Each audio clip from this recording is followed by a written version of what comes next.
Ota qaridimi, injiq bo'ladi, chidaysiz. Bittasi kelib menga aytayapti. Oldimga kirdi-da, qo'lida qimmat bir mashinani pul turibdi. Ustidagi kiyim ham falon pul, eng yaxshi brendlarda o'tiribdilar. Atirda zo'rini sepgan, eng qimmat o'qishda o'qiydi. Men otasi bilan qadrdonman.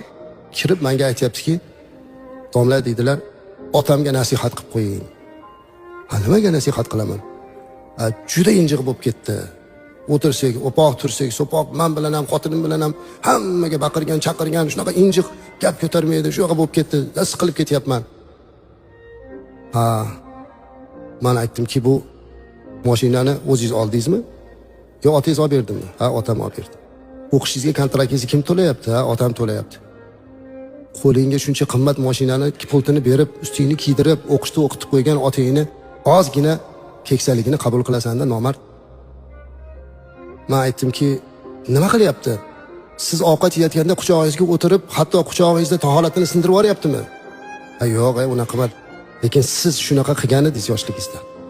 Otangiz ishdan charchab kelganda quchog'ida o'tirib, ustiga ho'llab qo'yganingizda otangiz kulib, "Ey, mana baraka" deb qaytarib bergan.